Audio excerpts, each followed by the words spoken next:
begin with. We're not live. Now we are. Yeah. Go ahead, Chris. Hey, everybody. Slight technical difficulty. We're 23 minutes late. That's my fault. I thought I hit the good go live button, but we are here and we are live. You're looking live from Saratoga. There's Howard Kravitz and the rest of the HHH crew. We're catching up here and we're getting ready for the next race at Saratoga. Hello, everyone. Welcome from the 1863 Club. First turn gazebo. Howard Kravitz co-hosting here. Beautiful day here at Saratoga. Sorry, we are a little bit late. Had a few technical difficulties, but we're all good now. There's not a cloud in the sky. We've got, 8 minutes to Saratoga. Everyone's having a great day here with the HHH Racing podcast family. We'll bring on some people that we just had on a few minutes ago. Again, sorry for the technical difficulties, everyone, and sorry we were a little bit late, but ready to rock and roll. Got some big stakes at Saratoga and Colonial for sure, Chris. Yes, absolutely. I think next up for us, Howard, is going to be Saratoga. Yeah, we've got 8 minutes of Saratoga. Kicks off the late pick five. By the way, we're going to have plenty of guests on. Appreciate if you are thinking that the show is not on, please tell your friends, neighbors, everyone we are on. We were going to come on about 20 minutes ago. We thought we were on, but we were not, so it's all good. Late pick five. We've got a big late pick five that we're playing here amongst the group with a plethora of opportunities to score big. We've had a lot of fun with that this week. This is a very nice high-class allowance race. It's a field of 6. There's 2 scratches. You have it up on the screen now. I'll go ahead and bring it up full screen so people can see that. I don't know if you want to zoom in a little bit, Chris, maybe zoom up to 150 or so. That if you could do that on your computer, that'd be great. If not, no big deal. Right now, the morning line favorite is the number 2. There we go. Damon's Mound for Mott and Pratt, who actually I saw Damon's Mound at the barn earlier this week. Definitely can win this race. Is right now co-favorites with my top choice, number 6, Little Knee, I think it's pronounced. Maybe Little Nye if you want to go that direction. I think it's Little Knee for Cassie Ortiz, who ran a big race last time. So I do like the chalks here. Surveillance, the number 8, is taking the blinkers off after a horrible start on the turf. But this horse has run well before on the turf, Chris. So I'm a little negative to the 8. I don't like 8-year-olds necessarily, although he's a good one. I just have some weird vibes with the 8 that he's not going to run well today. I'm mainly 2-6 here. What are your thoughts? I'm with you with that. The 8 is suspicious for me as well. But you got the Linda factor here, and you got Kendrick up. He's riding well, going turf to dirt, which was probably where the horse belongs in the first place. But we'll see what happens. But I'm with you. I think the 2 is a big player here, and the 6 is right behind it. The 3 is very interesting, coming from Parks. Yeah. By the way, we got Wiz here. I'm going back.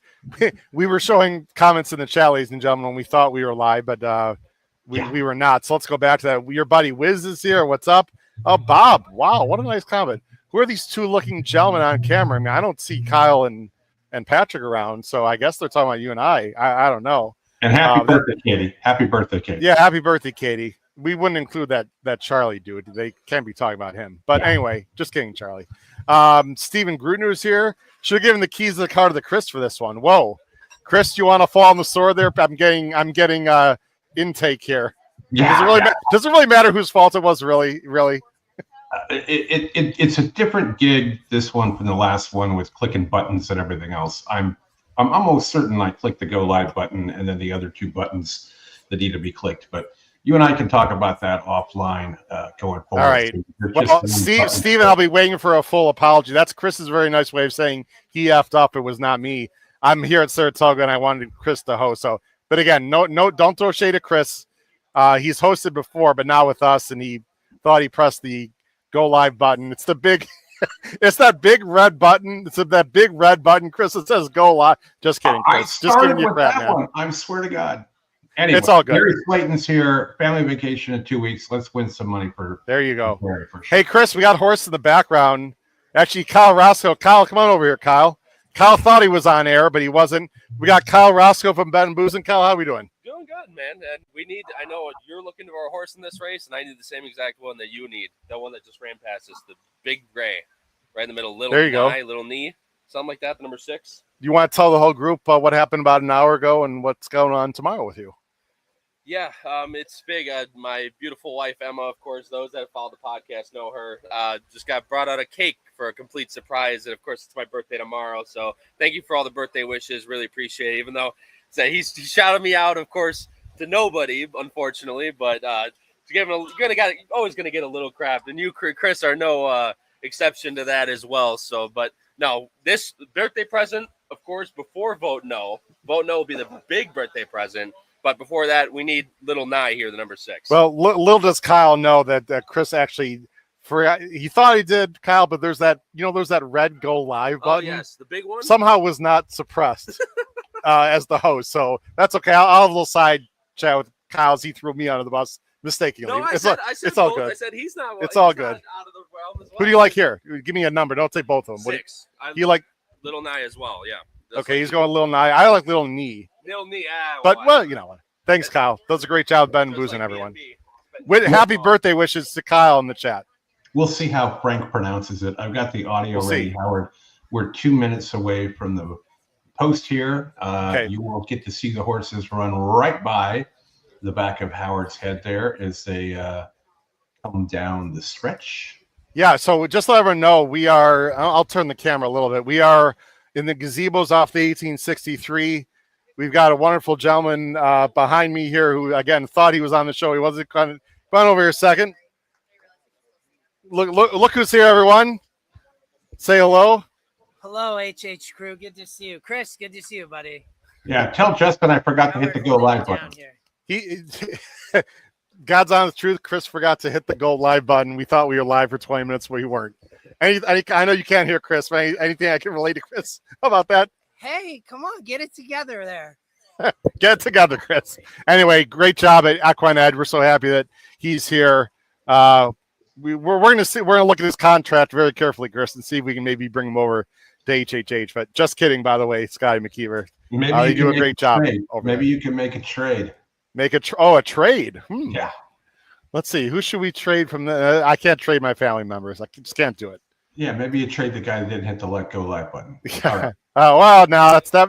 Hey, all the great ones make one mistake in their life, Chris. That's all right. We got 1 minute, by the way. So let me that's what I was saying. So here's the 1863 club. Those people familiar with Saratoga. We're right outside there. This is literally looking right down the stretch. If I turn the camera a little bit, we might see a Patrick Kunzel. There's Patrick. Hello, Patrick. Hi, it's Patrick. That's the first turn there. So we're literally, you can see the rail, right? You guys can see the rail there? Yeah. And we're literally on the first turn. It's very cool. We were going to have a special surprise, Chris. Mango was going to make us a surprise visit. You're like, who the heck is Mango? Mango is a 10-year-old horse that is one of the ponies for the the outriders. So yeah. We fed Mango a lot of peppermints. Unfortunately, he's a little camera shy. He's not working the second half of the card here, but we're hoping to get an up-close picture of like Mango and have the beautiful Emma and Meg feed peppermints to Mango. But Meg and Emma, Patrick's girlfriend and the wife of Kyle. Oh, Brad Anderson here. They'll be on. The girls will be on later. What's up, Brad? Little Nye. Little Nye? Yep, in this race. Okay, it is Little Nye. I was wrong. So there you go. Anyway, you might see the horses. So when they gallop out, Chris, you'll see the horses behind us. Obviously, we can't show the race, with the camera here, but you will see them on the gallop out. I'm assuming you hear some yelling and screaming. I could say honestly that I need the 2 and the 6. Otherwise, my contest hopes and dreams will not be gone, but will be greatly diminished. I know the podcast group as a whole needs 2, 6, 8 in the pick 5. We're sort of chalking out. I did back up with the other ones. So, everyone, who do you like at home in race 8 at Saratoga as they are circling behind the gate? Now, what do you want to do, Chris? Do you want me to do the play? So there's about a 10-second delay. We're going to pull the sound up, right? So I don't need to say anything, correct? Yeah, I got the sound up. Okay, terrific. So there might be some yelling, because of the delay, I won't say anything until I hear the race is over through the headphones here, but the race might be over in real time a few seconds early. I won't spoil the beans for anyone. We won't be able to see it anyway. Right. We won't be able to see the. You might be able to hear people's reaction is what Sure. I'm, Yeah. so we'll try to keep that to a minimum. We don't know who they're cheering from. I'll keep it to a minimum. So good luck to everyone to start the late pick 5 here. We're live on the first turn at Saratoga. All right, so get ready to load. We haven't heard anything yet. Wow, Damon's Mound just took a huge drop down to 3-2. Yeah, that is a little surprising to me, but we'll see. You got the sound, Chris? I do. I have it up and on. Okay. It's post time. There we go. Loading in the gate 38.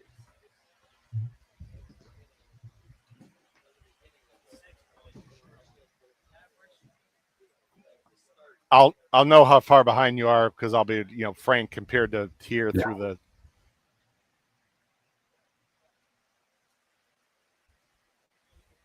They're about to load this. Little knee, no Barat. Little knee. Oh, you know what? It's almost exactly on time.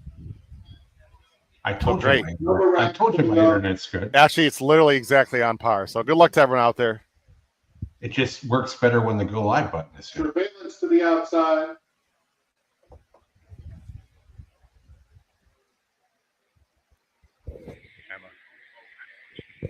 Sorry. Thank you. They're in the gate.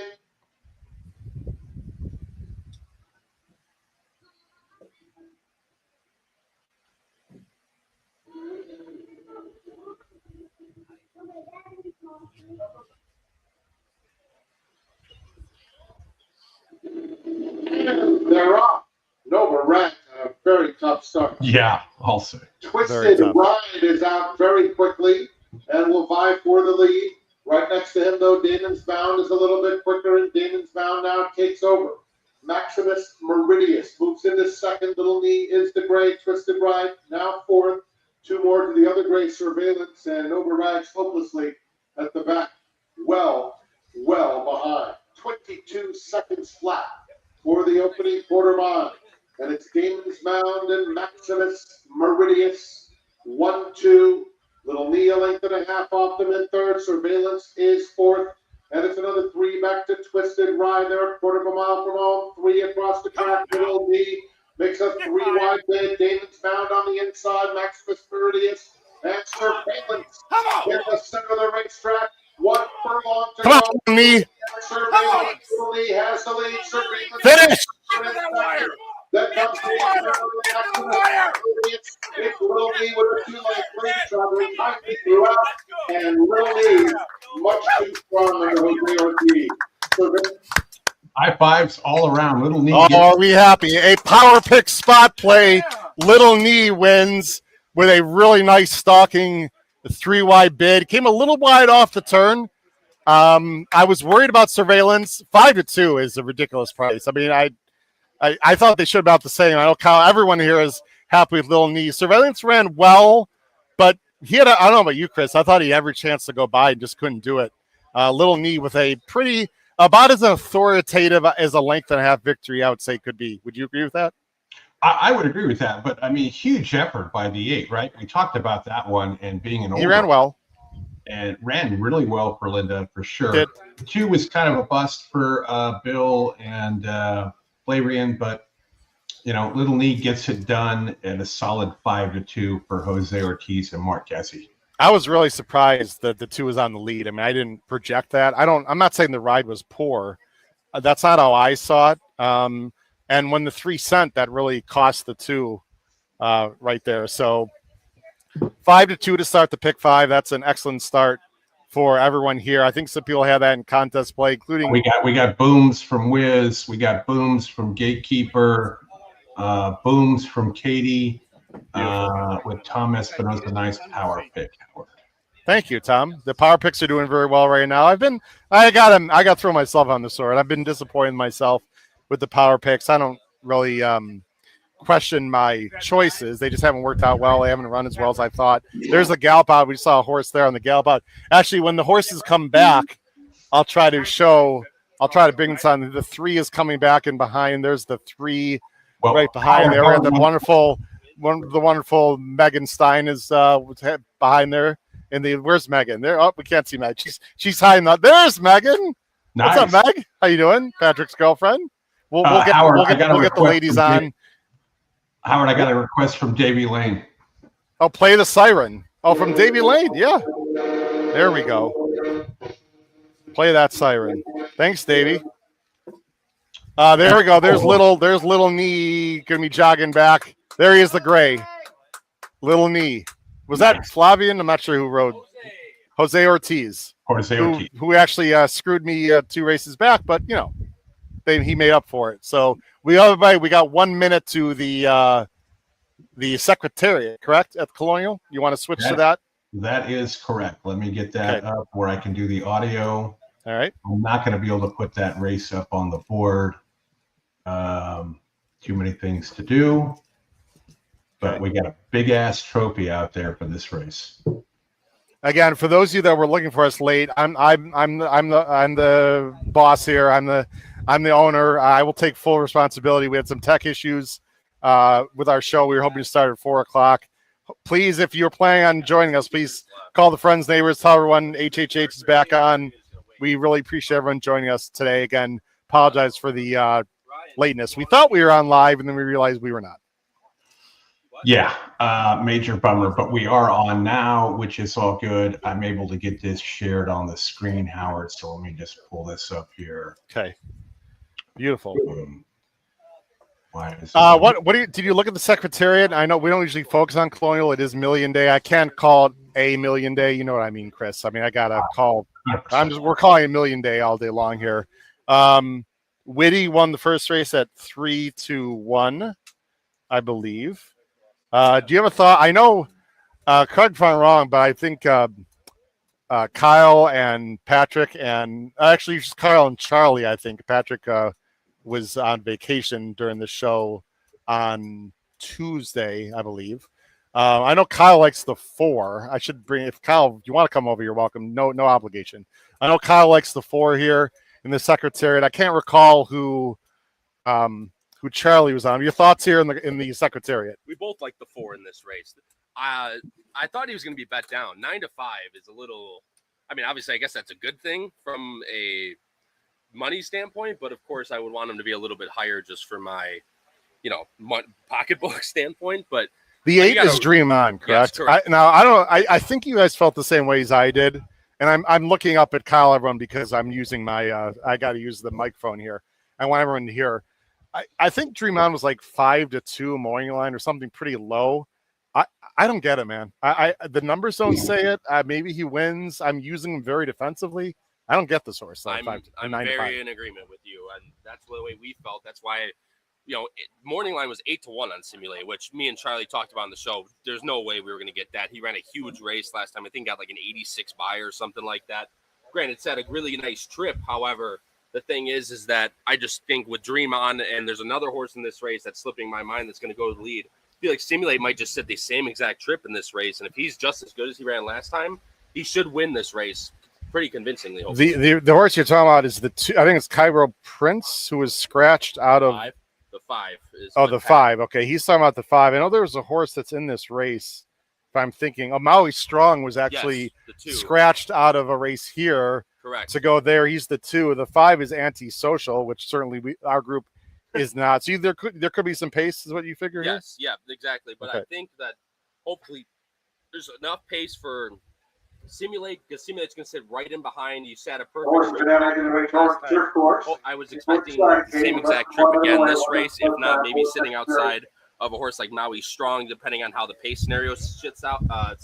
But the nice thing is that Simulate's talented. He makes his own trips because of that nice tactical speed, hoping that he can either match or improve off his last race. And in that, we thought he'd be pretty tough. But 3-2 is lower than I thought we'd get on this horse. Yeah, I know, Chris, they're going to the gate. Thanks a lot for the analysis, Kyle. Good luck.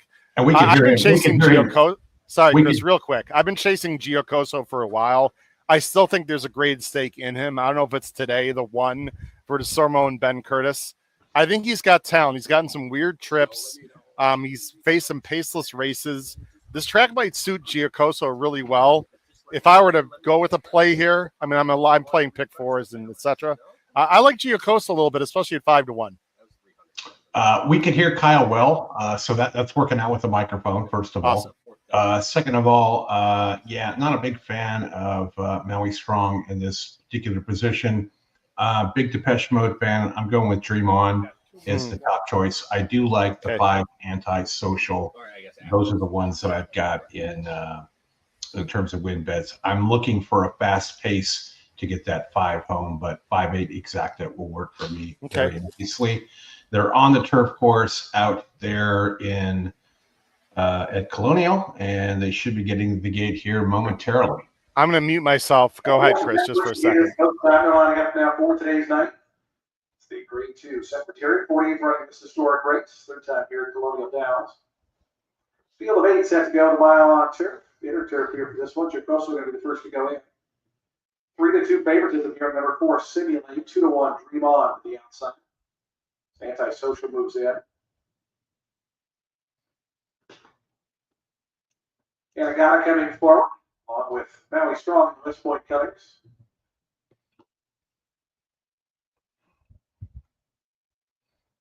Jason Beam on the mic out there at Colonial Downs, which apparently is in the middle of nowhere. I think Howard's getting a contest play in. I think they're having some issues with Giacoso.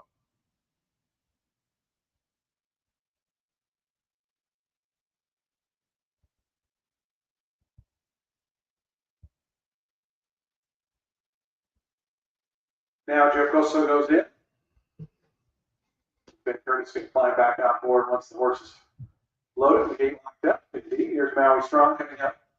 It's a shout out for Dale Rhodes, the West Point Cutters. Then Romance going to be next.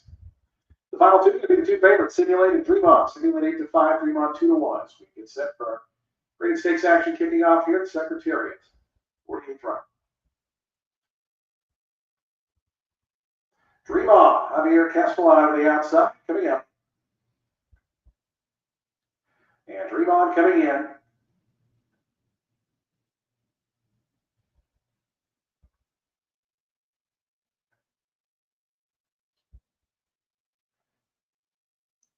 They're in the gate.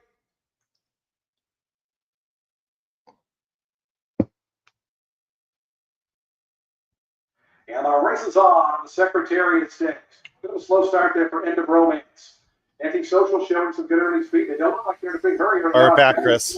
Also forwardly placed as they run to that first turn. Cairo Caper up from third. Having trouble seeing the race, but that's okay. Up to 4, back out between horses. Dream On going to be 3 deep as they run into that turn. It's running at 6. Simulate that was inside up. Fantastic. It's up. 2 more back End of Romance. My Giacoso's in a perfect spot, Chris. Oh, sorry, I won't talk over. My bad.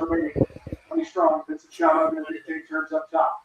Just 24.08 seconds for that opening quarter mile. 20 strong, a half length.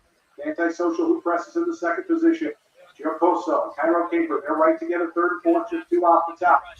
Rian can stay out with clear. Stiff right now, going by him down to the inside. Another length and a half back to Simulate. And still the trailer's End of Romance. If they're on the far turn, the Secretariat stakes. It's been Maui Strong throughout. 48.59 seconds, the opening half mile time. Antisocial now within a deck on the outside as Maui Strong travels nicely. Cairo Caper, here's Dream On warming up. Dream On coming with a 3 or 4 wide sweep on the outside. Meanwhile, Giacoso is going to stay bottled up toward the inside. Going to need to find a seat as Maui Strong Antisocial. Dream On coming with that big 4 wide move. Cairo Caper is right there in front of horses. Giacoso going to look for Up the inside. Is in behind horse with every out. They step right across the track. Dream On toward the center. Simulate trying to run on right down the front of the track. Giacoso meanwhile comes through down at the finish. Giacoso's narrowly in front. Antisocial right there. Down the far outside goes Simulate. They come to the wires. Giacoso took the shortest way off and wins. Boom. Simulate and Antisocial were in a funnel there for second after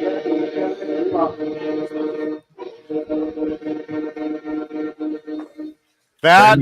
I don't think I put Giacoso on my tip sheet. I'm a little upset that I did. I don't know if I did or not, but getting some boos here from the crowd.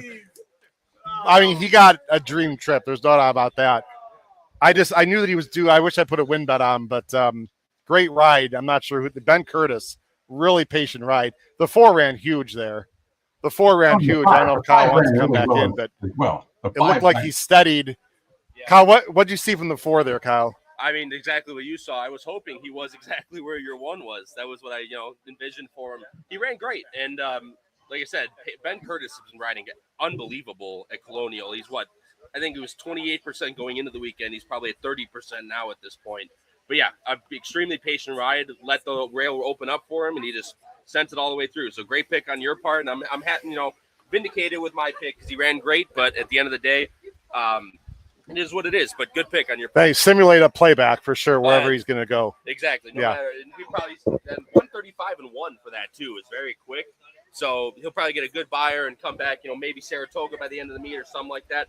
So definitely a playback. Well, it's a perfect example, and Kyle knows this, that I appreciate Kyle coming on because I know he's disappointed with that result, but Simulate ran just as well as Giacoso. I mean, there's no doubt about it.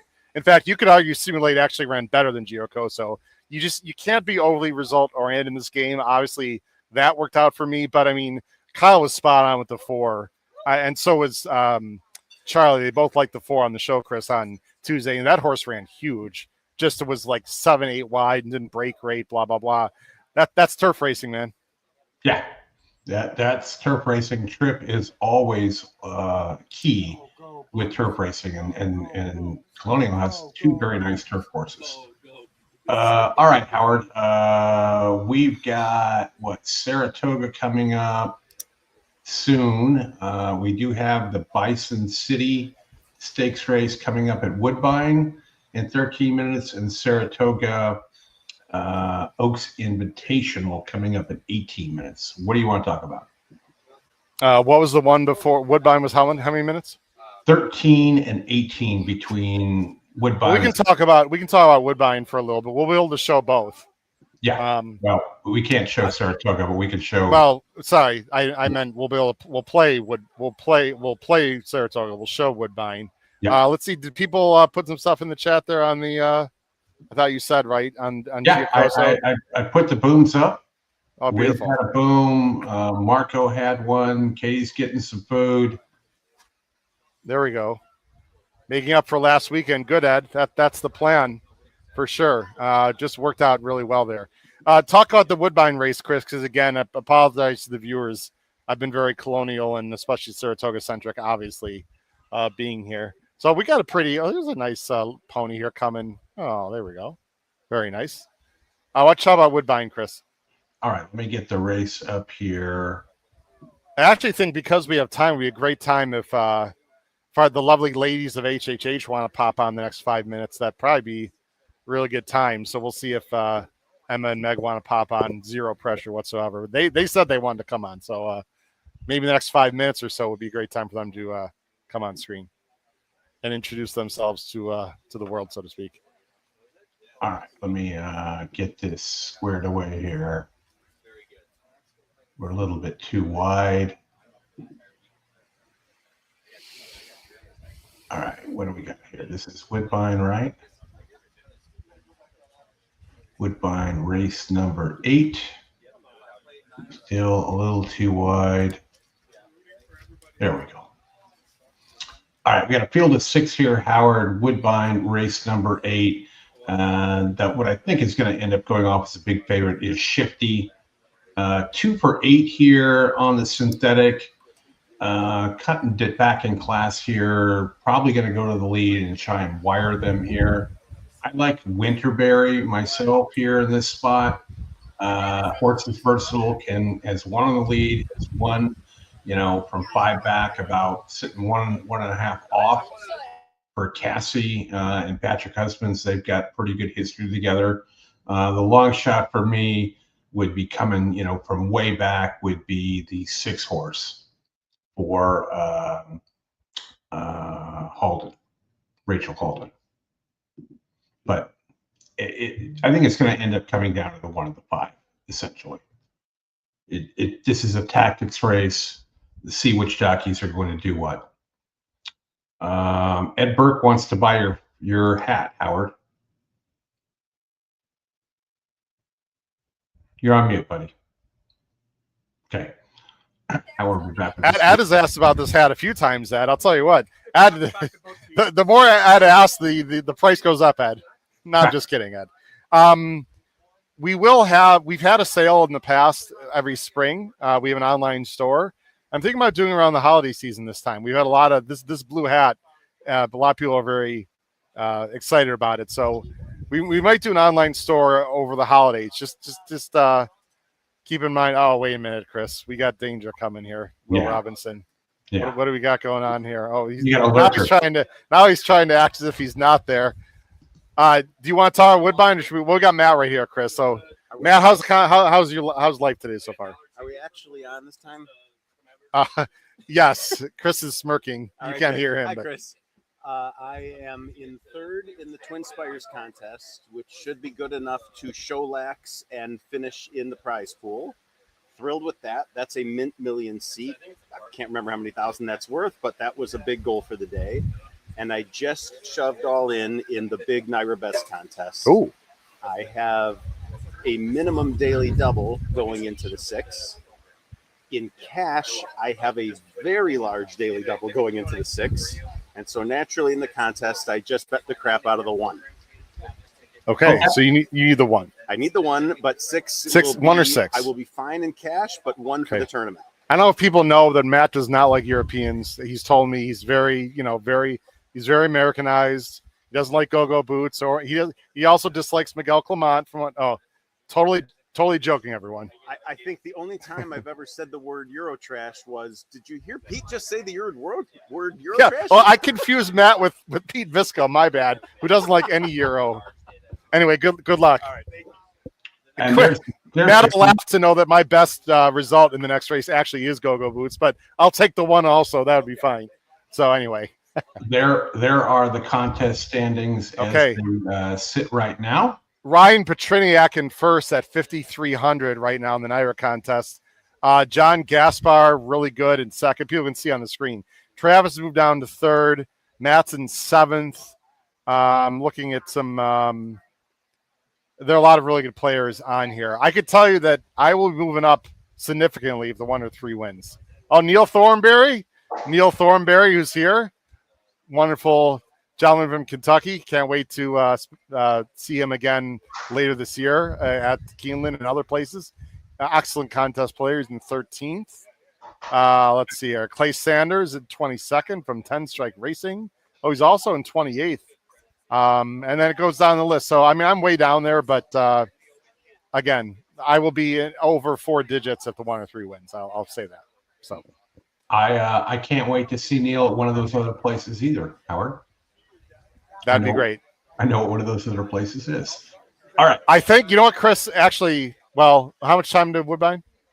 Woodbine is 7 minutes. Okay. Well, real quick for everyone. Well, when we talk about the Saratoga race, I'll mention go-go boots because we were off air when I gave some intel, if you recall, early in the show. So go ahead and talk about Woodbine, and then we'll quickly shift over to the Saratoga Oaks. Yeah, Woodbine. I'm on the number 5 Winterberry. I think he can white wire these boats, and the 1 chip is going to be right there on his heels. The 6 would be the one that I think could pick up the pieces if everybody goes too fast. Small field of 6 here for Woodbine in 6 minutes. Howard, if you want to take a few minutes, now would probably be the time. Okay. I'll tell you what. Let me see if I'll tell you. We'll bring on Megan and Emma after the break. Okay. So we're gonna take it. You want to take a little break right now? Yeah. So we'll take 5 minutes. Let me go find that banner, and then I'll pull us off screen, and we'll be back in 5 minutes. And we'll do the countdown. And I promise that I won't hit the end stream button until it's appropriate. Or less. Don't go anywhere, folks. It might be less than 5 minutes. But stay tuned. HHH Racing Podcast live from the first turn at Saratoga.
All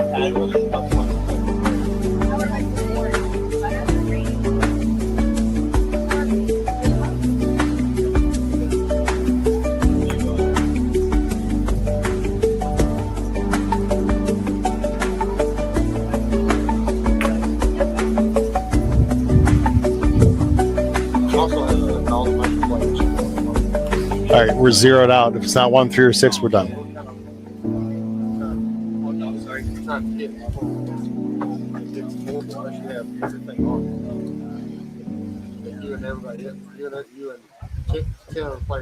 And we are back here at Saratoga at the first turn. Howard Kravitz on site with the HHH crew and a member of the Equinich crew as well. Howard, let me get the let me put this back up on the screen here. We had a change in the leaderboard here. Ryan is now in the lead. Yes, he's an excellent contest player. 5,300. It's really close right now. Travis Stone, announcer. Yes, that is the Travis Stone, the track announcer at Churchill Downs. Great guy, by the way. We've had a chance to meet him many times. Wow, he's got 2 entries. He's in, Travis is in 3rd and 6th with his 2 entries. That is a lot of equity. Travis, and he's a really good handicapper too. Travis is a major player in this contest when you have 2 entries that high. We've got 4 minutes to post here at Saratoga. I desperately need the 1 or the 3. I did a saver win bet on the 6. I don't know if Go-Go Boots, the Euro, is going to be good enough here, but I'm curious to find out. And we know Opulent is strength to 1. You figure that horse is going to be on the lead.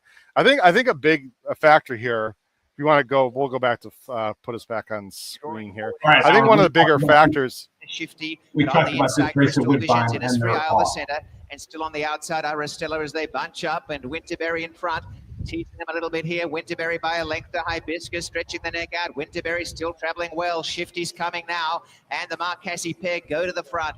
Out in the lead still Winterberry, but the danger is certainly the stablemate Shifty, and Shifty getting within a length of Winterberry as they corner in the Bison City, and Aristella's 3 behind. Top of the stretch, Winterberry taken on by Shifty, but Winterberry's not stopping. And so far, so good. A couple in front of Shifty as they go inside the final furlong, and she's really on her game here, Winterberry.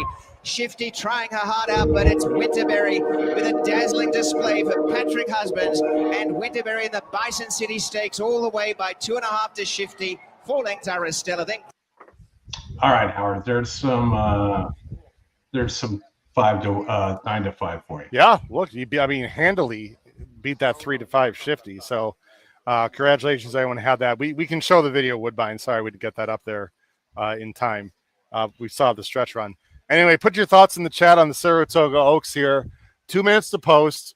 You got Opulent Strain 8 to 5, Laurelin 2 to 1, Go-Go Boots 7 to 2. That's the way it looked. I guess on paper, according to the morning lines. In fact, that's pretty darn close to what David Aragona had. I think this guy's just fantastic.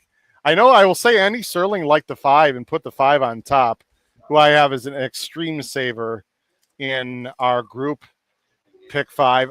If I had to go with a bigger price, I thought the 2, who was a Euro, came to the United States, should set a nice trip. The big question here, Chris, as we talked about, is the distance. And very quickly, for people listening and watching, I spoke with Miguel Clement earlier this week personally at his barn about number 3 Go-Go Boots. They've only had this horse about 2 weeks. They really haven't done a lot of training with her. The Gosdens, who was training Go-Go Boots over in Europe, had most of the training and preparation ready for that horse. So Go-Go Boots, I guess you could say she's a little cold on the board. I'm not going to deny that. I just know she's going to get the distance. And if she breaks, she's got to break well. Last time at Ascot, I don't know if you saw the race, Chris, she was way too far back. Now, that was a much more difficult race than this, though. She was too far back. That is my concern here because I don't see a ton of pace. So I'd like to see Go-Go Boots get in the mix. But if Go-Go Boots is, within a few lengths at the top of the stretch, I think she's probably got the best kick along with Laurelin in this race. So we'll see. If Opulent Straight wins, that'd be absolutely fine. That'd be fantastic for Matt Miller, obviously, as well. Should be a fun race. The Saratoga Oaks, 1 mile and 3/16. And I think they're on the Melon, or are they on the inner? I can't recall. I think They're the on the melon. melon. They're on the melon for this one. 9.5 Okay. furlongs. Flavian's going to have to figure out what he wants to do here because he can win on the lead here or he can let folks go. But I think he can win on the lead here if that's what they choose to do. And a lot of that's going to determine like what happens at the break and so on and so forth. But Winterberry there, a 9-5 winner at Woodbine as we shift over to Saratoga here coming up. We've got 0 minutes to post. They should be getting ready to go here. They're kind of dancing around. We got 374,000 currently in the Lake Pick floor pool. The favorite is the one Opulent Restraint at 3-2 for Chad Brown and Flavian Pratt. But Go Boots third choice 7-2, and Laura Lynn the second choice at 2-1.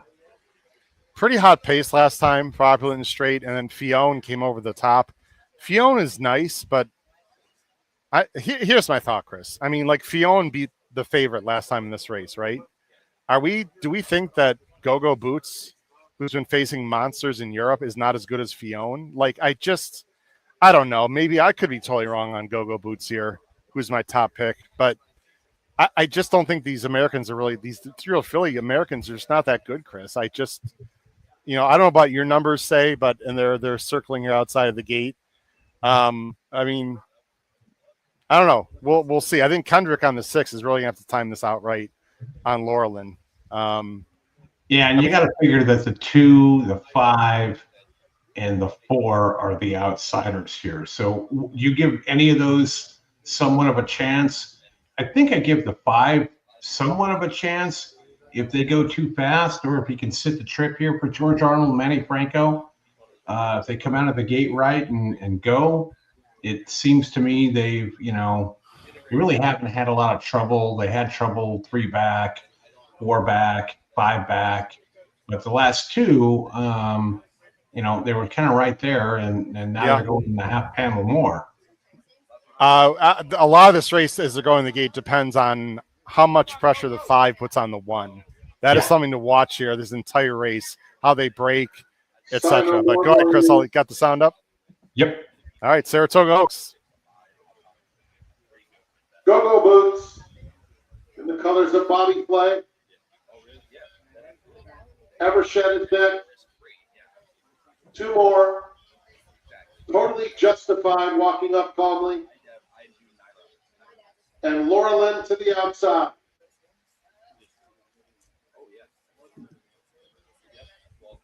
Laura Lynn going in. They're in the gate. They're off in the Faison-Tipton Saratoga Oaks Invitational. And Totally Justified is quick. Opulent Restraint has early interest too, but it will be Totally Justified to clear off and lead them by the stands. Opulent Restraint is racing in second. It's another 2 lengths back to Evershed in third, and Laura Lynn gets into a good spot fourth. Go Boots is second to last, and Sign No More is 6 lengths off front running Totally Justified, who went through the opening quarter in 23 and 2/5 seconds. Flavian Pratt has Opulent Restraint just off her in second. It's another 3 back to Evershed, and Laura Lynn racing side by side. Then comes Go Boots, who's reserved. 7 lengths off the lead, and 2 back to Sign No More. The half in 47 and 3 for Totally Justified, who leads the way with Opulent Restraint comfortable in second. A length and a half, Evershed still third, and Laura Lynn has been next to her the entire journey. Go Boots is fifth, now just 4 lengths off them. As they take closer orders, Sign No More at the back, Totally Justified. Opulent Restraint getting closer now without being asked. And Laura Lynn revving up 3 wide, 1:11 and 2 for 6 furlongs. They're followed by Evershed, Go Boots, and Sign No More. They pass the quarter pole and come for home. And Opulent Restraint and Laura Lynn renewing their rivalry with 1 furlong to go. And Laura Lynn takes the lead On the outside, Evershed is looking a good race too. Coming to the 16th pole, Laura Lynn with a 2-length advantage on Opulent Restraint. And Laura Lynn, a perfect 5 for 5 as she wins easily in the Basin-Tipton Saratoga Oaks Invitational. Evershed and Opulent Restraint. Wow. Well, we talked about that before. Horse undefeated and continued that run. That was pretty impressive. I mean, she was in the 2-path the whole time. Go-Go Boots lost a little ground on the fire turn. Not really sure what happened. It didn't look like anything happened. She just, I don't know if it was the turn or whatever, and then she sort of regathered, but Go-Go Boots wasn't good enough. The major disappointment, I think, has to be Opulent Restraint, who clearly doesn't want this distance and finished. Actually, there could be Go-Go Boots actually was pulling up before the wire. Actually, the ambulance is on the track. There might be an issue with Go-Go Boots. Yeah, Go-Go Boots is actually behind us. I'm not gonna show anything.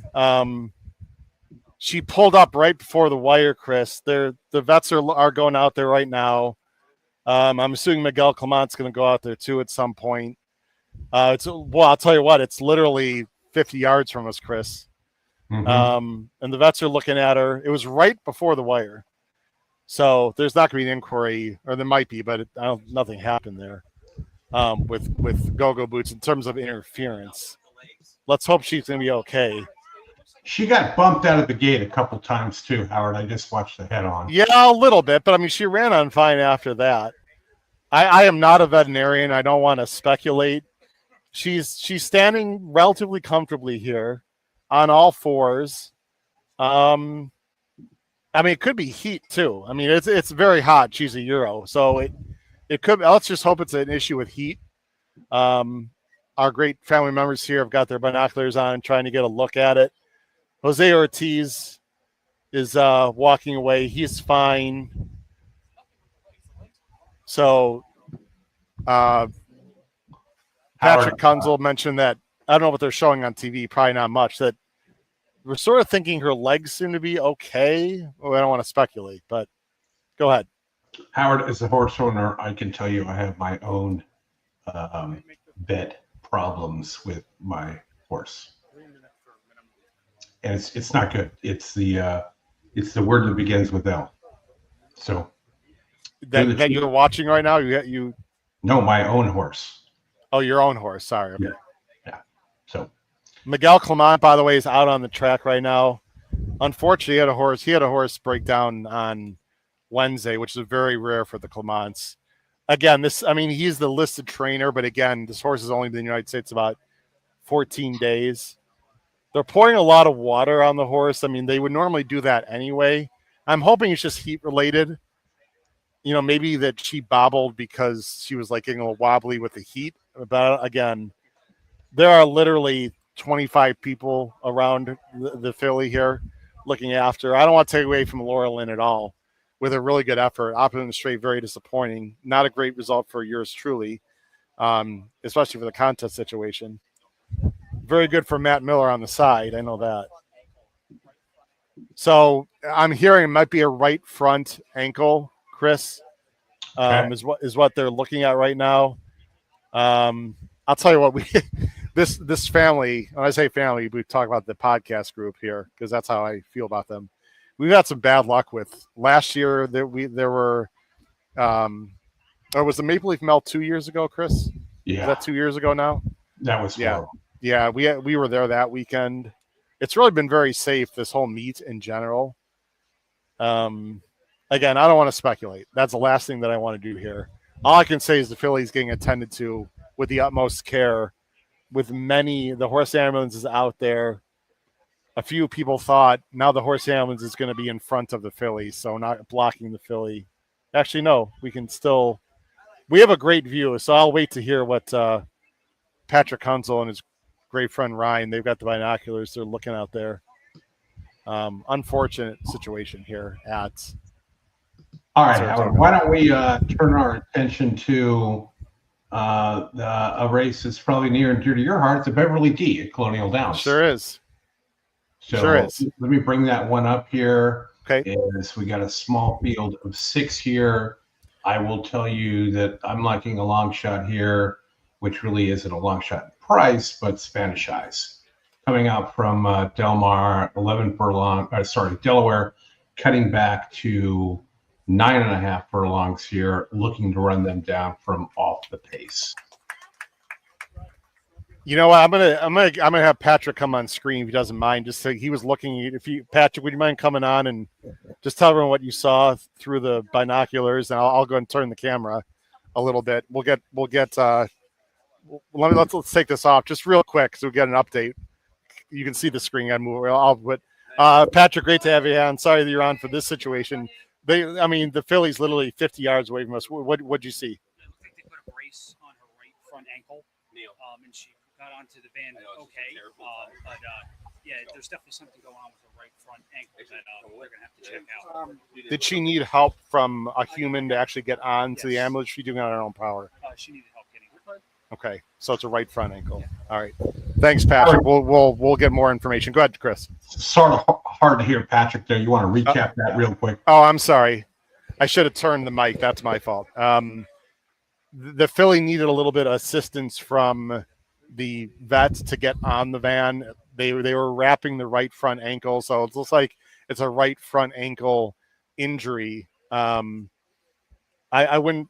Again, I'm not a vet. I wouldn't say it was the most severe, worst injury we've ever seen, but it was bad enough where they had to bring the horse ambulance out and they couldn't walk her back to the barn. So let's just hope it's a sprain and nothing more than that. But again, congratulations to Laura Lynn. Anyone that had Laura Lynn, undefeated filly, really nice horse.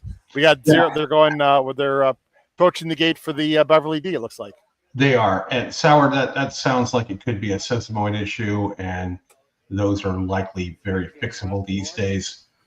25 years ago, they weren't. So let's hope for the best and kind of go from there. But I know that Rood and Riddle is probably on standby, at least during race days. Yep. At Saratoga. Beverly D, it looks like we've got, is that Beach Bomb at 6-5? Yeah. That's awfully low. Wow. I didn't think Beach Bomb would be 6-5 in this race. Yeah, Beach Bomb at 7-5 now for Louise Size and Grand Motion as we close to the gate here. I'll get Jason Beam up. Go post word here. Your post time favorite now. 6-5 Beach Bomb. Actually 7-5 Beach Bomb. 3-2. Be your best. The odds just shifted right there. I'm on the 5. Those 2 Heights favoritism here. It's all the way up to 9-2 for Spanish Eye, the third choice. Ben Curtis looks for back-to-back grade 6 wins. 4-5. Be your best. Time to afternoon. Gate 2. Here's Beach Bomb. Louise Simons to the third stop.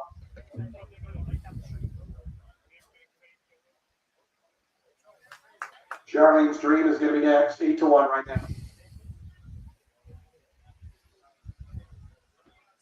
Putting on Spanish Eyes, Tuesday, be all set for a start. Beverly D, 35th. Beach Bomb is also a spot play, by the way, although I don't like 7-5. Too low, but it is a spot play. Day goes in. They're in the gate.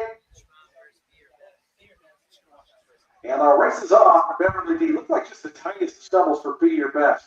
Be Your Best still out in good order. Charlene's Dream up close. Those two going to be 1-2. Beach Bomb in between them. Chick Shadow down toward the fence. But Be Your Best and Charlene's Dream. Those two quickly open up 3 legs. Beach Bomb was back in that third position. Chick Shadow fourth. Half more back to Spanish Eyes and Juve Day. Charlene's Dream tries to go on with it. Be Your Best holding that real position for now. But Gaffleo's going to elect to sit back and let that one move and move ahead down to the inside. So those top 2 get away. By about 5 lengths, Beach Bomb moves up in third. Chick Shadow and long shots toward the inside and fourth. And kept Spanish Eyes and Juve Day trends. 23.78 was that opening quarter mile. A little bit of cat and mouse here. Charlene's Dream, 3/4 of a length in front. Be Your Best has to sit second right now. They're still 5 clear. Beach Bomb moves in third. Chick Shadow fourth toward the inside. Spanish Eye starts to make a little bit of inroads. Still about 10 or 11 behind the leader. And Dubé Day continues to trail. To the opening half at 48.30 seconds. Charlene's Dream still there by a length of the tail. To Be Your Best at second as they start that run toward the far turn. Still that gap of 7 lengths back to Beach Bomb, who's racing in third. Spanish Eyes is fourth. Chick Shadow starts to lose some ground as Dubé Day Goes around her in the back. Charlene's Dream midway around the far turn. The lead down to 3/4 of the length now. Be Your Best is closing in. Still 6 or 7 back to Beach Bum. Spanish Eyes, they got to go here. As Charlene's Dream, just a narrow lead at the top of the stretch. Be Your Best Silence running alongside. These 2, 4.5 in front of Beach Bum and Spanish Eyes. 3/16 a mile left to go. Be Your Best, Charlene's Dream. Digs back in toward the inside. There's still 4 clear. Spanish Eyes and Beach Bum. Charlene's Dream trying to repel and challenge here. Be Your Best. Down the outside, Spanish Eyes, Beach Bum. You may Daisy coming in late bit. Charlene's Dream's in front. Spanish Eyes on the outside. Charlene's Dream go in the Beverly D gate to wire. Spanish Eyes to get up for a second. After that, it was Be Your Best and Do Many Day, 3rd and 4th. Photo. Well, that was disaster last 15 minutes for me. Second best. I mean, Charlene's Dream was more aggressive. I'm not sure she's won a stake race, has she? I have to look at the PPs. Sure. She was good enough today, though. I'll Was. tell you, what, Be Your Best had every chance to be on the lead and chose not to. Yeah.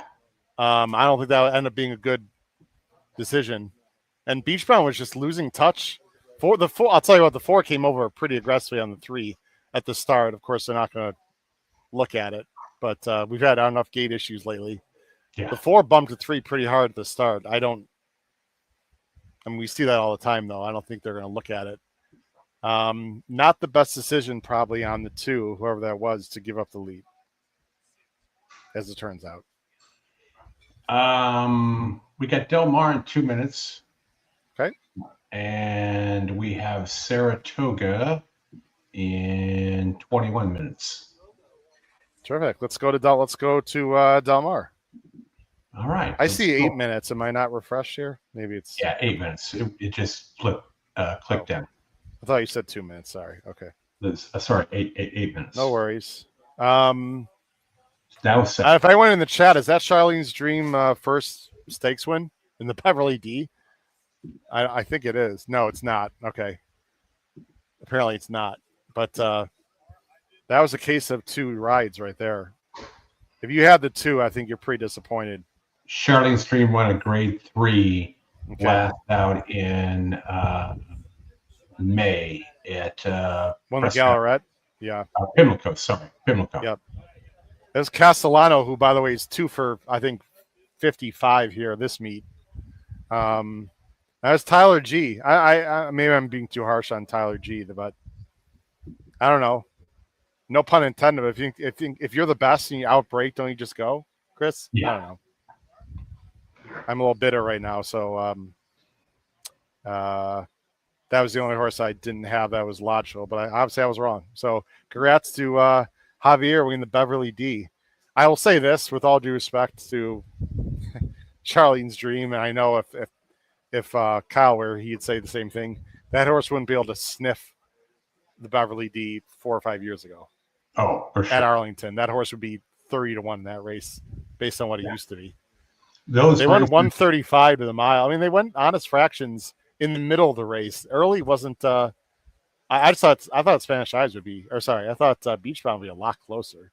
She was like 12 back, like going to the far turn. The size was trying to motivate her. Howard, those races back in the day, the Beverly D and the Arlington Million were just great stuff. I remember watching those, going to Del Mar and doing simulcasting. One of my favorite turf horses from Southern California, Megahertz, ran the Beverly D with Gary Stevens. I love Megahertz. And, that horse weighed like 40 pounds, and she just couldn't get there. That grass was too long for her at Arlington versus what she would run on in Southern California. But just a neat horse. Alex Solis rode that horse. My mother could have rode that horse and won. Just sit back there and just wait and go. And they made so many different tactics in terms of, go fast, go slow, and it didn't matter because she just had a nose for the wire. You know what's cool about hold on just 1 second, Chris. Go ahead.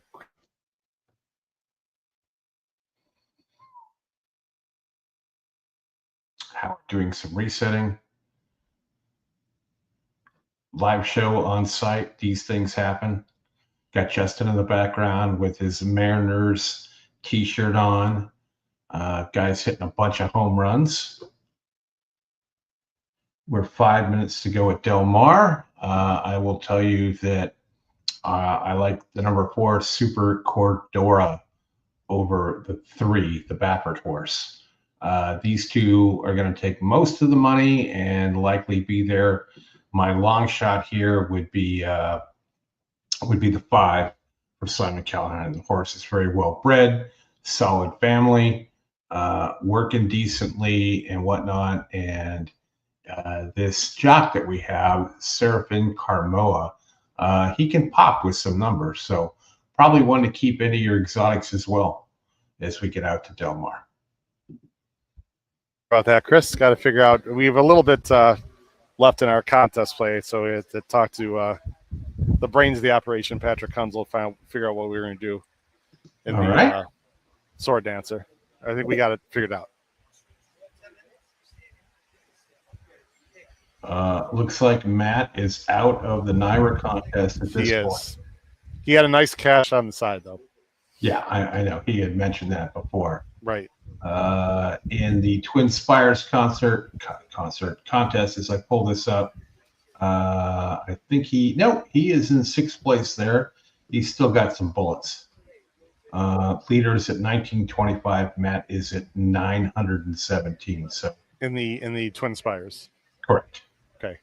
Where's Brad in the NYRA contest? Brad Anderson. Brad Anderson in the NYRA contest. I don't know if I think that 6 was good for him. I'm not sure, but he hasn't moved up in the top. He's in 23rd place with 1125. Okay. At least so I have like 450, right? What do I have? You have to scroll down a decent amount. We did a Sabre win bet on the 6, but that's not what we wanted. Matt does have $450 alive. Oh, 475. He's at 660th place. I'm getting arthritis in my right index finger. Scrolling down to Howard Kravitz. Easy.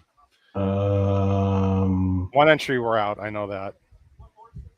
They don't have a search thing there. Howard Kravitz, you are in 59th place. You have $480, sir. 480. 480. Perfect. I'm a closer. That's what we do. Okay. I mean, $500 is still plenty of money to do something here. So we're gonna be going all in. I don't want to say what we're doing exactly right now, but yeah, I'll let everyone know. What's the story, Del Mar? Del Mar, we're at 2 minutes. We're getting close to the post here. Okay. I told the good people of the podcast that I am on the 4, trying to beat the Baffert, and I think this 5 horse can probably get in the money. Okay. Or be a complete upsetter. So I have heard through the grapevine that it could be speed favoring there today. I don't know. I heard the same thing. Really? Okay. I think in our group chat it came up, I believe. So maybe some intel from Mr. Anderson, I believe. Did he walk the trap?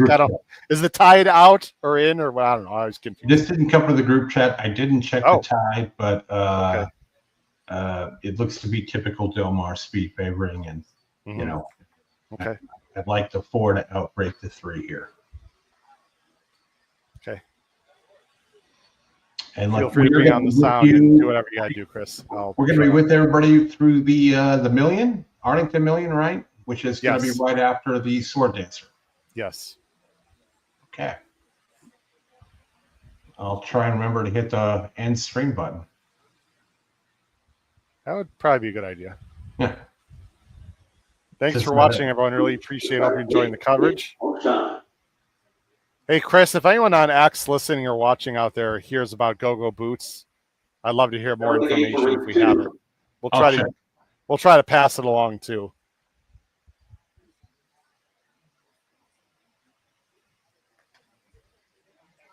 Super Corridor, bank shot, the first 2 to come out.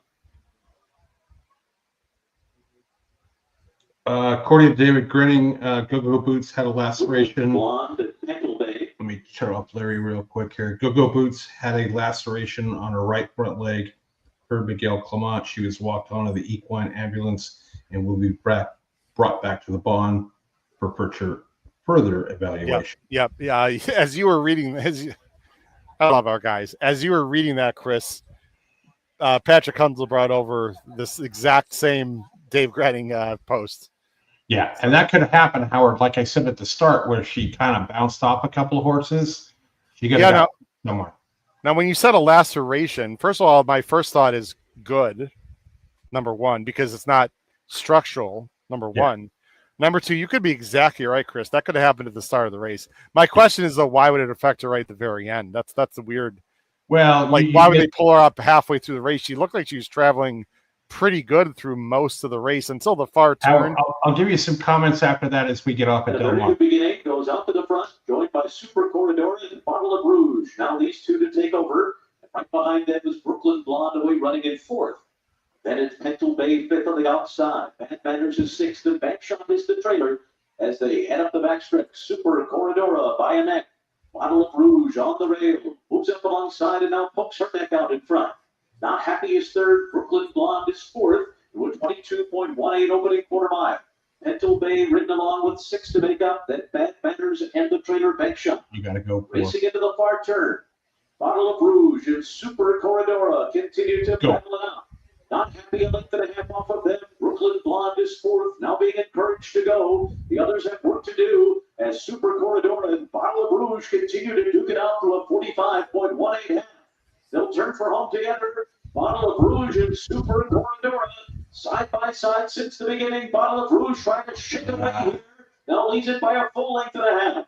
Super Corridora back running in second. Then Bad Manners on the outside. Not Happy in Brooklyn Blonde, but it is Bottle of Rouge. Eared down by Juan Hernandez in the end. They're going to win by 6. Super Corridora. Whatever you want. All right, Saber exactly. But Howard, back to our discussion before that Delmar race went off. Depending on where you get nicked down there, the coronary band, which is right above the hoof, right above where you get all that stuff. If you get nicked there, that can cause extreme pain in the hoof because you got a lot of blood flow that gets down there into the hoof. We actually have a harness trainer at the table. I don't know if he wants to come over and talk about how a laceration. Now he's gonna hang low. We got for the people that know the people that follow us a lot know the chat. Sylvain Polhouse is here from Montreal. So and Terry Frank. We see a lot of Terry and Sylvain in the chat. They are both here. So I know Terry's going to come. We know Terry's not shy. He thought he was on camera before. Now he is on. All right. This is Terry Frank. This is that crazy knucklehead everyone that you see in the chat. Terry, say hi to everyone. Hi, everyone. And hi, Katie. How are you? We want to see Katie on this. Anyway, Katie's 30th birthday, apparently, Terry. Oh, right. Happy birthday, Katie. You want to quickly talk, Terry, about just the experience this week. And we are going to be here tomorrow, but we've had a lot of fun. And you become part of the family. It's great to have you here. Thank you. This place is just Disney World for adults. It is amazing. It's a beautiful town. It's like they put it in the middle of a country city with beautiful restaurants, suburban city, everywhere you can walk. There's no better place to watch a race, in my opinion. And the company's been okay, right? I mean, the company's been fabulous. Matt Miller, nobody makes me laugh harder. He's sneaky, funny. And tonight we're going to dinner at Salivo tonight. There's Terry Frank, everyone. Good to put a face to a name. I think 75% of the people in the chat are disappointed. They thought Frank might be more handsome gentleman. Just kidding, Terry. Anyway, we got 9 minutes to post to the sword dancer, Chris, unless you want to talk about something else. No, just to follow up. I mean, it all depends on where she got cut. There's some, veins and blood veins down there that can be problematic. And when you get cut early, and we saw this back in the Belmont many years ago, where not that many years ago, where California Chrome got stepped on with a hoof, and arguably that could cost him the Triple Crown there because it's hard to run on one foot that hurts. But if that's all of it is, then this should be a pretty easy thing. Of course, get some layoff and get some therapy would be good. But not having sesamoid issues and structural things and things like that, it really all depends on where it was at. Could still be a sesamoid, which is fixable, but remains to be seen. But at least she got on the ambulance and went back, and I'm sure they'll take. The only thing there's a lot of things that it's unfortunate. What I don't like about it, maybe the most, assuming the filly's okay, Chris, let me get that out. Assuming the filly's okay, the optics just doesn't look good, right? There's a lot of people watching these stake races that don't know anything about horse racing, and some of the knuckleheads, you're like, oh, look, the track is unsafe and the turf is. We have zero indication that had anything to do with this situation. Just I don't like the optics. The optics, Chris, is what is frustrates me a little bit, but it is what it is, I guess. Right? What do you do? Yeah. So we've got the number 3 vote no. We have Kyle Roscoe as a micro share vote no. It is a Crownsway horse. We talked about Crownsway a lot. There's a bunch of us that have very small shares of Crownsway horses, like Shards, for example. Kyle's the only one in the group that has a small micro share of vote no. If vote no wins this race at 3, you're going to see Kyle Roscoe most likely in tears in the paddock with his wife Emma and the rest of the Crownsway group. I think vote no can hit the board, by the way, 24-1. That seems awfully high to me. So actually, we just got information. This is really cool from NYRA. This is from David Grenning from it was actually from Horse Racing Nation. Apparently, this is, I don't know how long ago, but apparently the Sword Dancer is going to be renamed after this year to the Christophe Clement Stakes. How cool is that? Nice. That's a great one win and you're in. I mean, it's the biggest turf race, every year at Saratoga. So that is tip to the cap to NYRA for doing that. That's awesome. And Howard Sam LaFanta has a table at Seville at 8. Oh. At 8. Come over and grab a pick. Yeah, there you go. What's up, Sam? We're sitting outside, Sam. So, Sam, keep the paparazzi away from us. We'd appreciate it.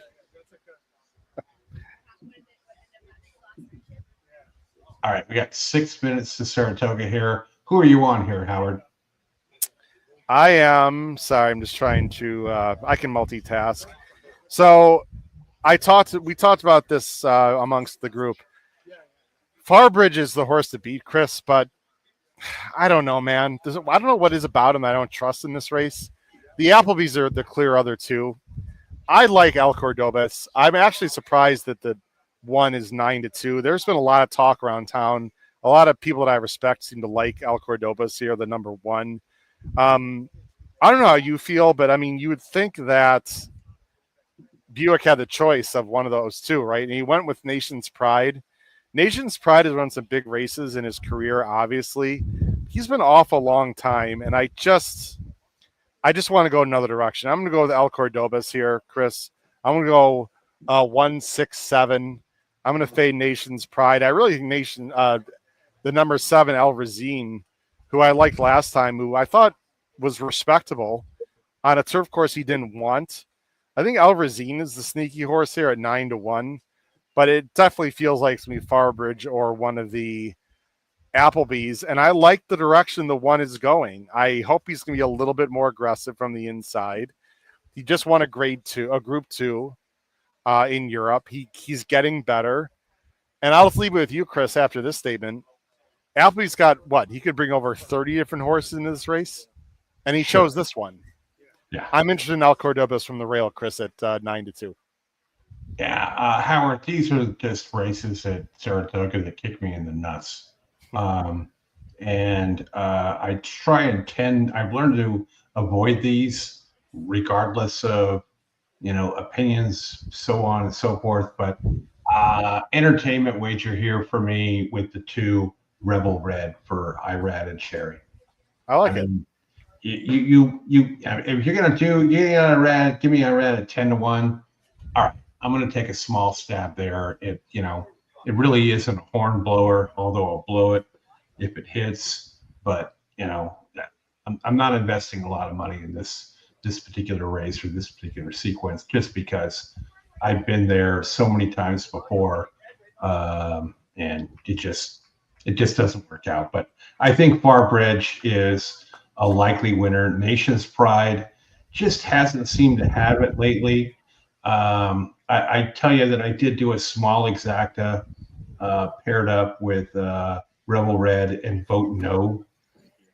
And I would tell people that if you like Vote No with a field like this where you've got 8 horses, an exacta key box keying the 3 over the rest of the field is not a bad option, because if chaos ensues and Vote No runs first or second, to any of those other bigger prices, other than the, you know, the 1, 5, and 6, you're going to get a number there. And even if it runs second to the favorite, you're still going to make a few bucks.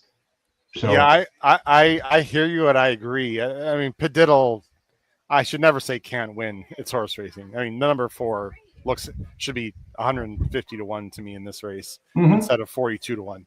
I got to tell you, other than that, if Farbridge doesn't run his best race, he's got to run his A-, Chris, I think probably wins, but anything less than that, anything less than Farbridge's A- to me, I think almost anyone can win this race. I mean, so the numbers say, I worry about Rosario, right? Like, you know, he's been known to do things that can compromise the horse, not once, but twice, but 3 times in the race where the horse has to overcome the jockey.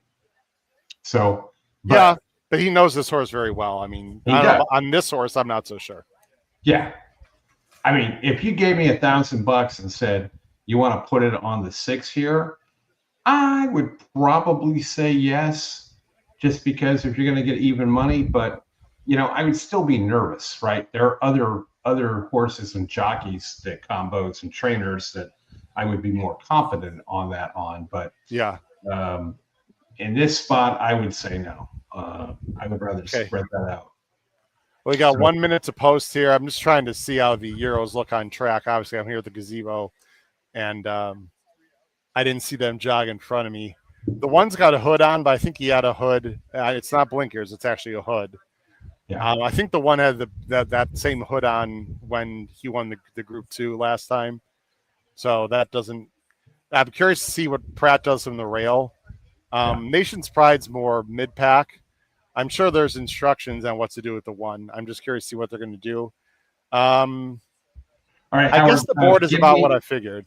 Give me about a minute, and I will be right back with you. Okay. I'm going to remove myself. I got the storms coming in. I'm going to start the generator. I'll be right back. All right. It's up. Okay, go ahead.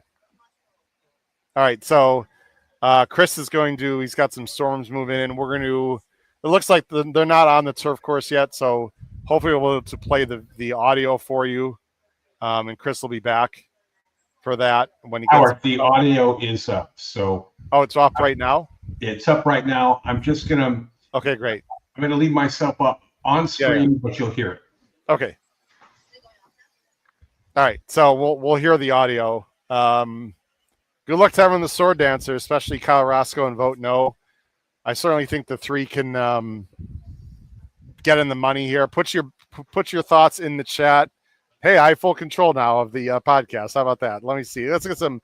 Robert is here. What's up, Robert? Why Buick would ride Nation's Pride all over? I hear you, Robert. I mean, Buick has been riding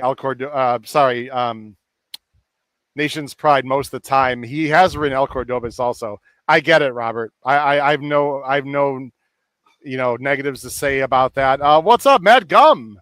Hope you guys are having a great trip. Miss being with you all. Happy birthday to Kyle. So what's up, Matt? Neil is 5 feet away from me, Matt. So he says hello. Or is he giving me the finger? No, Neil would never. Oh, it was a thumbs up, Matt Gum. There we go.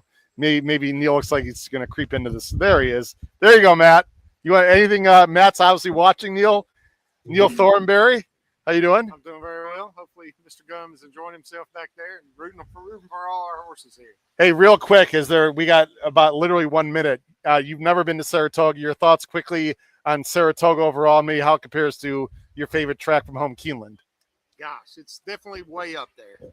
What a beautiful track, and the people are just wonderful. And my gosh, it really is a special place. And if you're a horse racing fan, you got to get here. It really is. There you go. So that's coming from someone who's from Kentucky. So thanks, Neil. We're going to have the audio from Frank Miramati, ladies and gentlemen. Or Chris said he has the audio up and ready to go. There we go. Casino Sword Dancer. It's a win for the Breeders' Cup Turf Division. Paul Halloran said Kendrick told Maggie he's going to the lead with Vote No. So expect to see Vote No on the lead and be aggressive. I would assume Farbridge will be right off there. I would love to see the 1 El Cordoba's tucking in behind. Good luck to everyone, especially the Crownsway people. I will not be saying a word on vote no, everyone.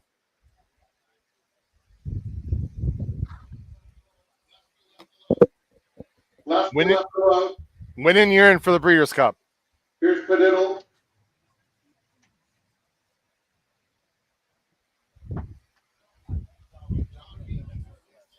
Utah Beach completes the line. Walks right up.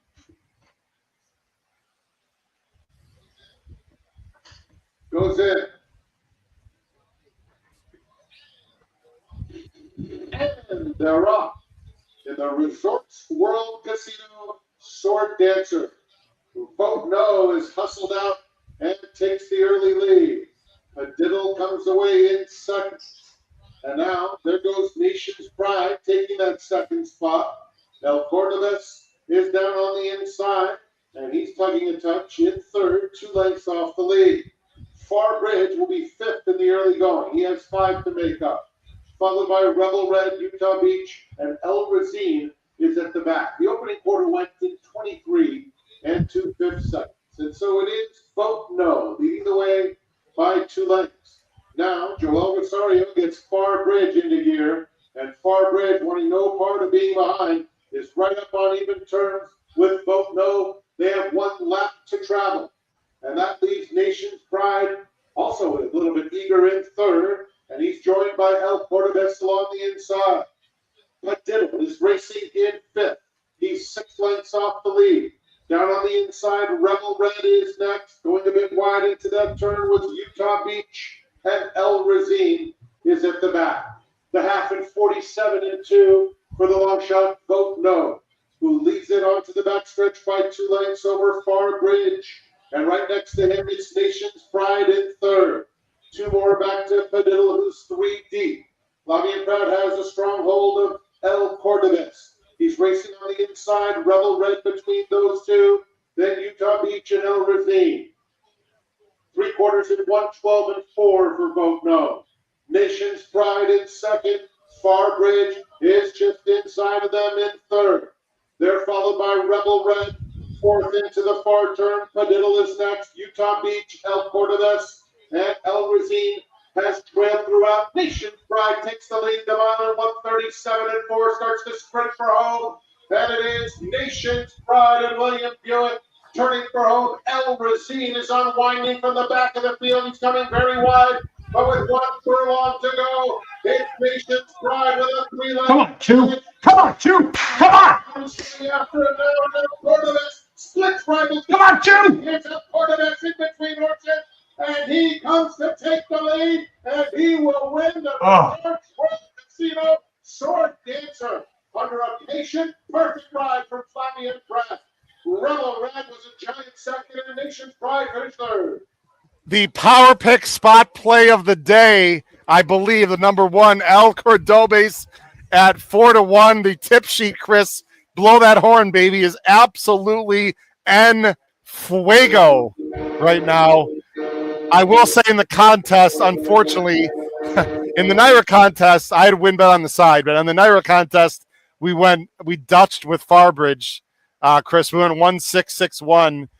I don't really have any regrets. The 6 just did not. Farbridge was 3 wide and then rushed up.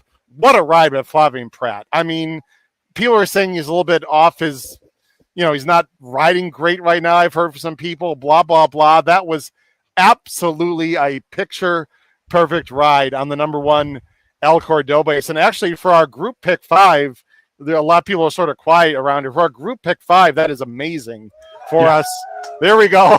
As we went 1-6, so we are live.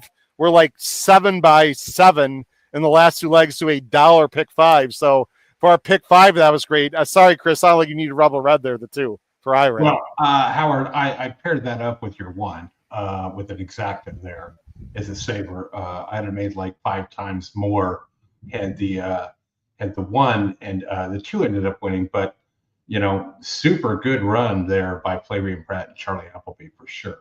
I thought that when Farbridge made that move where he was kind of both up there, and held back, that, he should have just went on with it. But, Joel choked him up again, and that didn't happen. But I'm happy with the exacta there, and some place money on Rebel Red as well. Hey, Chris, I'm sorry. Who should have gone on with it? I apologize. I thought that Farbridge, when he, kind of got real close up there with vote no, he should have just went on with it. Well, but I'm gonna push back a little bit. I don't mind the middle move, although I think it was a little unnecessary. But the problem is, Chris, is that Kendrick was Kendrick and wasn't going to let the 6 go by. He can't be like hell bent to get the lead there halfway through the race. So I'm going to push back a little bit on you there. I think that was the intent. But when Kendrick decided to say, F no, I'm not going to give up the lead, what is he supposed to do? Like go crazy in the middle of the race? I mean, so Farbridge was 3 wide on the first turn. That wasn't great. Then made a middle move and just I'm not going to say I told you so because I like Farbridge, but I mean, he ran his, I don't know, what did he finish? He was out of the money. He ran his C+ race, and there's too many damn good horses in this race. I ran and Rebel Red ran huge, which is ironic, Chris. I've chased Rebel Red a lot recently too. Didn't use them.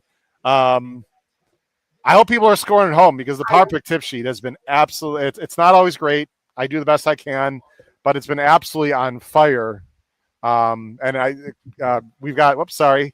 Brad Anderson here, it said it had a thumbs up, so that's good for him in the contest. We are out of the contest, like I said.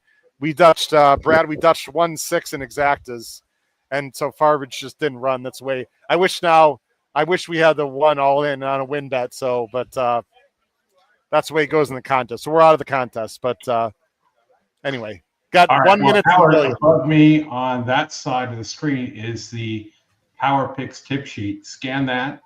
And make sure you go and get that. Like and subscribe to the show. Hit the like button. That helps the chat a lot. You want to read what Chris says at the bottom there, Chris Couples? Chris Couples, go ahead, Chris Walsh. What he says at the bottom. Yeah, the 4. This is not a 4-horse field or year turf course like last time. Serious horses for sure. That's in regards to Farbridge, I'm assuming. So yeah. I don't love the ride. Look, if you want to rip on Rosario, that's fine. I'm not one of those people. I don't think that was one of his better rides, though. I mean, he was 3 wide in the first turn. Because he was 3 wide in the first turn, Chris, because of that, and again, I've never been on the back of the horse, neither of you, for a race. I love to hear people say at home. Because Farbridge lost ground in the first turn, I don't think you want to rush up in the middle part of the race. I think you just got to take your chances settling in behind. But again, the horse Killy it wasn't his day, so maybe I'm just being picky for no damn reason. Anyway, 0 minutes to post at the million. What are your thoughts, Chris? This is a bunch of horses that are just trying to get it done, right? Like when you look at the amount of horse, I mean, probably the 4 and the 2 are the only horses that can't win this race, in my opinion.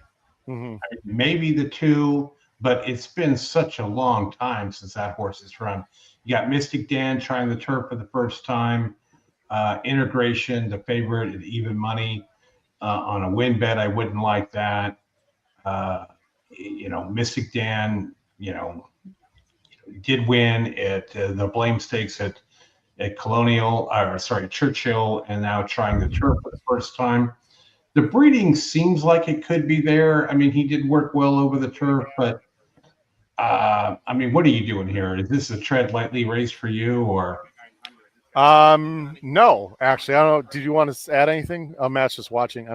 Matt. So I'm out of the.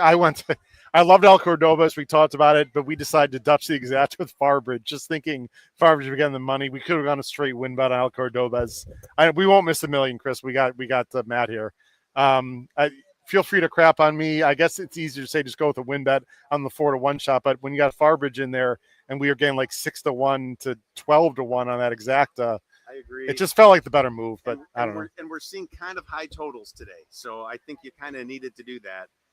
I thought when I hit my race at Churchill before that I was home free in this contest. I'm definitely not. So in the last race, I bet $161 on Farbridge, just hoping to increase, to get my total up a little bit. A bunch of other people have jumped, and so I have now shoved all in. I can't believe I bet the $1 million. It's like embarrassing for me, but I'm shoved all in on the 8 with everything I got. On integration. Okay, so Matt Miller needs the 8. What are your thoughts there in the $1 million, Chris? And I'll give my quick thoughts also. Thanks, Matt. I'm glad he's not here anymore, but you know, I just don't know. I mean, this horse cutting back from 11 to 10, where it last won in November of 24, been close. Showed Velasquez, you know, Johnny B is very well capable of getting this horse up, but he's going to have to get a trip. If he doesn't get a good trip, he's not going to get there. But this race is a complete and utter toss-up to me. Okay. I spoke to Junior Alvarado, ladies and gentlemen, this week as well. He's very excited. I put in the Power Pick tip sheet. He's excited. He wishes the $1 million was at Arlington, but he's excited. He's excited to win the $1 million, his first $1 million on Fort Washington. There's a lot of good races here today at Saratoga, Chris, and he decided to go to Colonial, or his agent did, to ride Fort Washington, a horse that he knows well. That's not the only reason. I like Fort Washington quite a bit here. I agree with you on integration. I could be very wrong. I just I've lost too many times with him. He's a nice horse. He always seems to range up, but he doesn't always get there, man. And I just I don't know. I'm a little against him. I'm also against Mystic Dan. Mystic Dan a 5-2. I should have asked these guys what they think about this, but Mystic Dan at 5-2 seems crazy to me. I know he's a Derby winner. I know he's a nice horse. Blah blah blah. I get it. How do you feel, Chris? He's never been on the turf. I saw his turf work. It was fine. I don't know, man. I'm not buying this 5-2 on Mystic Dan. I'm just not. I mean, he worked well. He's got no turf experience. It appears that he has some turf breeding. They are loading into the gate, by the way. You got the audio already? Yeah, I'm just waiting for him to talk. Okay, sorry. Go ahead. But I'm going to mute him until we get in the gate. But it's just a stab in the dark here for Kenny to try and get this horse a turf win, which would be good for breeding and whatnot. But, you know, this race is just not for me. It's a grab bag, right? I mean, you've got, Grand Sonata. That's another one. All these horses are trying to get grade 1 wins. I mean, Todd shifted from the spot to here. Yep, they're all in the gate, Chris. I just made a small action play on the 7. Good luck. Yellow races on the Arlington Million. Integration got out well from that outside draw. Now here's Time Song showing some speed down toward the inside. Right Sonata in between that Mystic Dan down along the fence. It's going to be Time Song to take the early initiative here in the Million. Integration, Mystic Dan. They're right together, second, third. Right Sonata fourth, about 4 lengths off as they come by the wire the first time.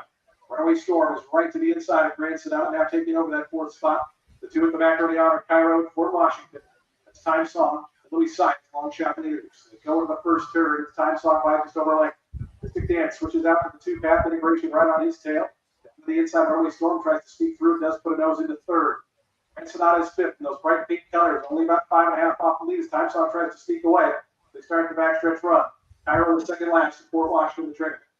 23.94 seconds. They start that backstretch journey here at Colonial Downs. It's Time Song in front. Time Song leads at 2.5. Mystic Dan, Runaway Storm. They're right together, second, third. Another 2 back integration. Lopes along in 4th, about 5 off the top. Then comes Grand Sonata. Cairo, Fort Washington, they're still the back markers, and they're about 8 off the lead. 48.36 seconds for Time Song, who starts that run toward the far turn. The lead is 3. Runaway Storm down to the inside of Mystic Dan. Integration still fighting this time. Out in the clear is 4th, now starting to inch forward to those green colors. Another length to Grand Sonata. Cairo starting to let loose. Hasn't been empty yet for Washington Trails. Oh, the 7. Still the leader around the top stretch, tries to kick away.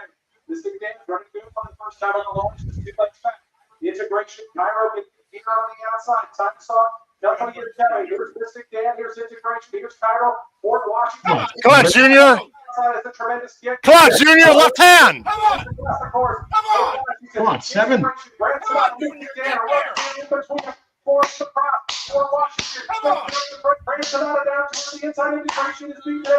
Yes, Junior!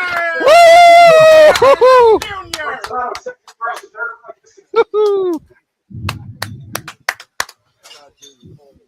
Sorry, I didn't mean to ruin it for people at home. You know, Howard, I'll take the exacta because I have to respect your picks there. But nice job with the 6 Fort Washington, and that's going to be a super exacta. Let me look that up. 6-7, $44. Following that up last out with $34. I mean, you're cutting my wins in half, but I'm still going to take it. 5-1, Chris. I'll tell you what. I think you've been on our show. You've been watching our show a long time. I'm wrong plenty of times, and when I'm wrong, I'll say I'm wrong.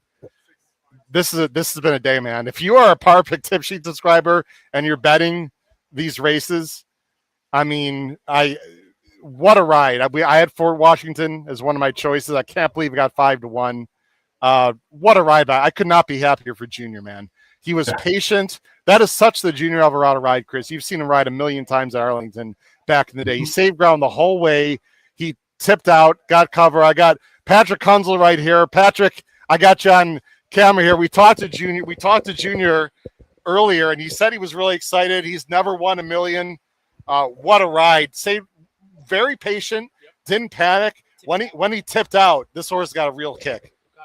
You got to speak up a little bit. Yeah, got a real kick, and the 7 had the dream trip. So the fact of the matter is that the way Junior rode this race completely put this horse in the winner's circle, and congratulations to him. I know he was very, very strong about wanting to win this race from the history that he's had to go through to get this win with where this race comes from. I know he wishes with Arlington, but I think he'll take it. Yes. So that trip was definitely worth it today. As much as we want to see Junior here, he'll take it. Yeah, I think we should meet him at the Mott Barn tomorrow morning. He should be back with some coffee and donuts. What do you think? I would think so. Maybe we'll bring some coffee and donuts to Junior. What do you think tomorrow morning, Chris, at the Mott Barn? That sounds good. That sounds good. Yeah, no, it was amazing. Let me. We got Justin's behind. Sorry, I hope people could hear that. Integration was not good, Chris. I have no ill will towards Integration. I like the West Point people. I've just lost this horse too many damn times. He's just too inconsistent. And by the way, Grant Sonata's Pletcher, correct? Yes. There was an article in the DRF. Hats off to Pletcher for deciding to leave Saratoga with Grant Sonata and go to the million, which he thought was a better spot. And Grant Sonata ran a huge race. So I tipped the cap for the decision because I don't think Grant Sonata's finishing second in the race that we just watched here, in my opinion. So Mystic Dan, by the way, 0 excuses that I could see and was nowhere to be found. I just I don't understand it, Chris. People see the Derby. This ain't the freaking Derby. It's on grass. That's one of the 8. I got, I had win place on the 7. I doubled up that exacta with your 6, just like the last race, and getting, 46, 7, 44-1. I probably left like $3,000 on the table in the last 2, but I still did good. It was a good day. And that, I think, Howard, wraps us up for the day. It does. I want to let everyone know. Also. So I'm just showing Patrick some win bets here. Look, I do not just throw crap out there, Chris. I bet what I say I'm going to bet, and if I lose, I lose. I had 150 to win on Fort Washington. I had 100 to win on El Cordoba. So I will admit my tournament play is not great today, but I'm making up for it on the side in cash, i.e. a Matt Miller. So I'll let you wrap up the show. I'll stop yapping. 2 more races. Thank you, everyone, for watching. And Chris, especially thank you to those of you that stuck around. Again, we apologize for the tech difficulty earlier. We've had a great time, Chris. You did a great job. Really appreciate you subbing in. I'll be back on Picks and Ponies on Thursday. Take us home, Chris. All right. Well, there's the book over there. Better Way of Thinking. That teaches you how to play the races, how to combine tournament play and cash play, and make sure you come out a winner. Howard, great day with everybody out there. A lot of great wins and whatnot. One last horn blow. Hope everybody cashed some tickets. And don't forget the shows next week. You got Betting and Boozing.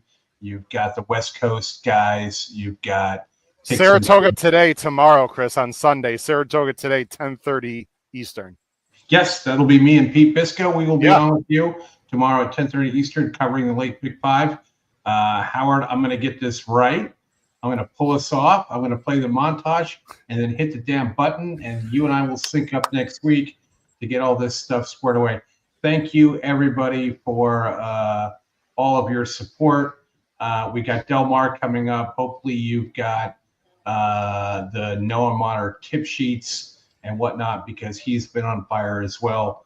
Delmar is going to kick off in they've already gone off, but you'll get the late races there, which is always great this time of year. So thank you, everybody, for joining. This is Chris Walsh signing off with Howard Kravitz. Crush your bets. Your bets. Crush your bets.